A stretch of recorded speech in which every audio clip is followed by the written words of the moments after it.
Welcome back to News Across Nigeria. The governor of Ondo State, Olusegun Mimiko, is encouraging women across the state to be a part of leadership in the country by taking part in politics. Details of that story in a moment. We'd like to continue by reminding you first that all our top stories can be found on our website, channelstv.com, and on youtube.com/channelsweb. Visit m.channelstv.com to view us live on your mobile device.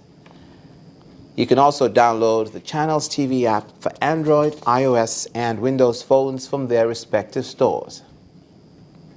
We'd also like to urge you to please interact with the Eyewitness feature in the Channels TV app on the Android, iOS, and Windows platforms. If you have pictures or if you have videos you'd like to share with us, tap the app on your device, swipe to reveal the Eyewitness menu, and follow the instructions.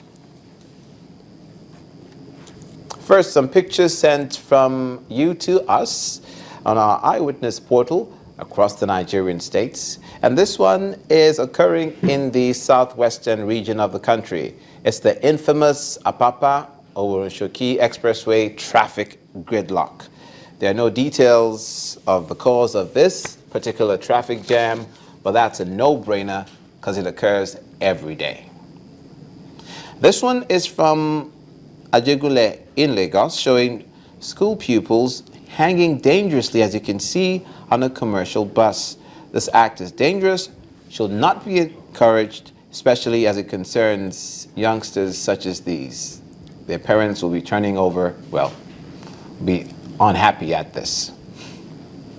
Now, lastly is this report from Waziri Ibrahim Crescent, also in Lagos, showing a boy riding on a bicycle to school.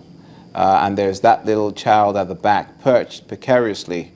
Our eyewitness reporter says it's due to the fuel scarcity in the nation. And it's bad enough that this child has to be ferried to school in this way on that road by this person. We thank you for sending in these pictures to us. Please keep them coming. Note that you can also take pictures and send it to our Eyewitness portal. Anything that you see is interesting or out of the ordinary, and we'll endeavor to show it to the rest of the world. Now, from that story, we'll turn our attention to Osun State, where over 1,000 corps members of the National Youth Service Corps are to benefit from the Graduate Entrepreneurship Fund, that's the GEF, product program of the Bank of Industry, the BOI. Addressing the corps members at the GEF Capacity Building Training Center in Osun State, the Managing Director of BOI, Rashid Olaoluwa, says the empowerment program is aimed at making corps members employers of labor. The loan will be a maximum of 2 million naira to each beneficiary, administered at a single-digit interest rate of 9% per annum, with tenure ranging between 3 to 5 years. Drawn from Ogun, Oyo, Ekiti, Ondo, Osun, and Kwara states, these 144 corps members seated in this hall are part of the 1,000 participants spread across the 7 centers benefiting from the Graduate Entrepreneurship Fund product program of the Bank of Industry in partnership with the National Youth Service Corps. At the end of this training program, participants will be required to submit their loan applications to BOI along with their business plans. Bankable business propositions will be funded in fulfillment of the 3rd stage of the GEF scheme. The funding will be in the form of loans to cover the cost of equipment and the working capital requirements of the proposed projects. Like other small-scale investments, the Bank of Industry believes that with close effective monitoring mechanism put in place, the benefits and participants will ensure that the program is successful. In ensuring sustainability of the businesses that will be supported under the GEF program, a support system which includes the following has been developed. A monitoring and evaluation framework that will enable BOI and NYSC to jointly track the business performances of JEF loan beneficiaries. The core members speak on how they intend to use their business plans to become employers of labor and help reduce youth unemployment. Actually, I applied for solar energy, and seeing the natural resources God has given to us, the sun, especially solar energy. So if the government can tap into this solar energy, it will really help we Nigerians to make use of this, to make use of the natural resources God has given us and turn it into something very nice instead of relying on our oil and our kanji, than which we've been using all this while. Yeah, my business plan is basically on fashion designing, and I've been in fashion designing for a while. I think it's a good idea for people like me. Being a copper, let me say, is of a great benefit. And if this loan is being granted to me, I'm going to make use of it. With each passing day, graduates are turned out into the labor market in the face of limited job offers. And if this empowerment program introduced by the BOI is closely monitored for adequate results, then the percentage of unemployed graduates will be greatly reduced. Staying in the southwestern region of the country, there cannot be any form of meaningful development in the society without empowering women and giving them much of a push to be a part of the political process. Ondo State Governor Dr. Olusegun Mimiko made this assertion while addressing the participants in a workshop on building leadership capacity for women. The workshop, held in Akure, Ondo State capital, was geared towards enlightening them on how to participate fully in the decision-making process in the country. The workshop, held in Akure, the Ondo State capital, was geared towards enlightening the women on how to participate fully in the decision-making processes in the country.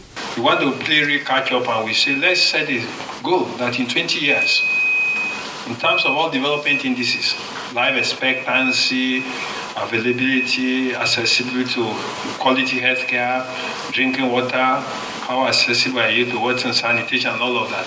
All those parameters, if we decide that in 20 years we must get there, there is absolutely no way we can do it unless we deliberately empower women in society. Speaking earlier, the organizer of the workshop, Joe Oke-Udumaki, challenged Nigerian women to rise up and present themselves for political positions as it is enshrined in the nation's constitution.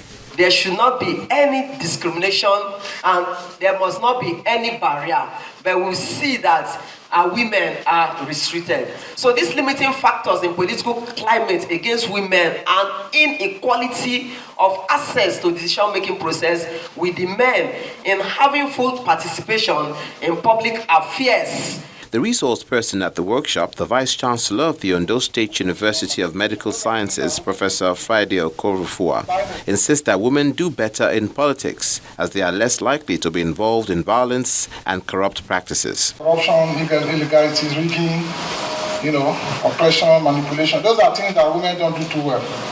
And buying of votes, I don't want to talk about that, how votes can be bought.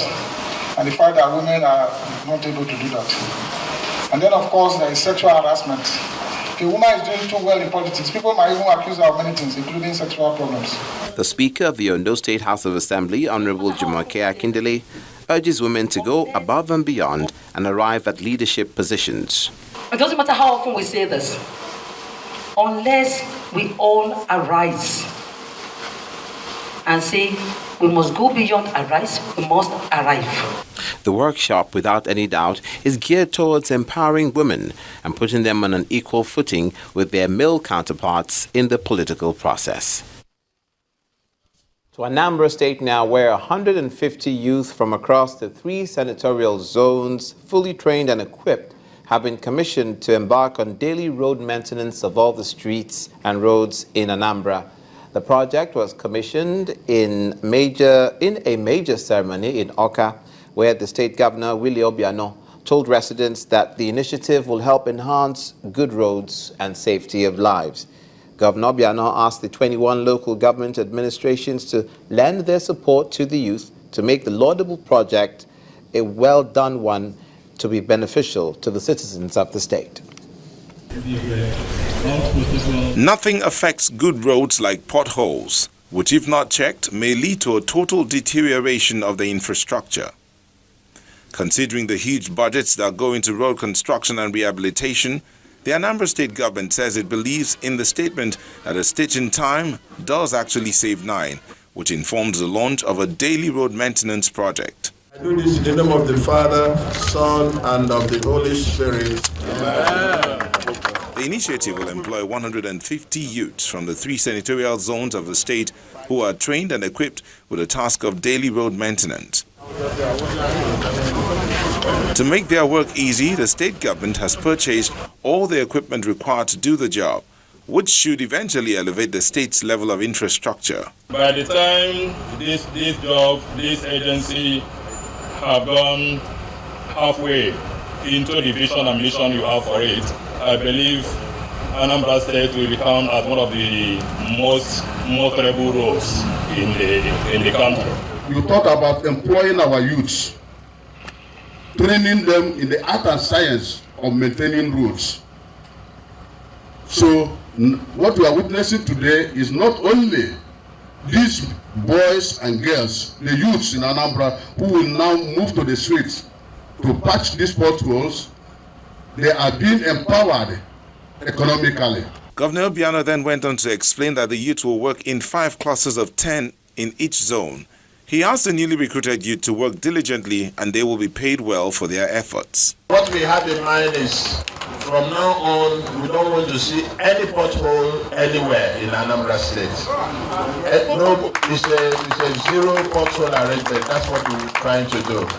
The local government chairman will take ownership of this project. Very important, so that they can assist in at least identifying major roads that we need to work. Armed with their tools, the youth are scattered all over the state, fixing bad portions of the roads, which will help to ease the traffic usually anticipated at this time of the year. You're watching news across Nigeria. Coming up, we told you at the beginning of this edition of the program about the Imo State government paying pensioners their arrears. That story when we come back. Stay with us.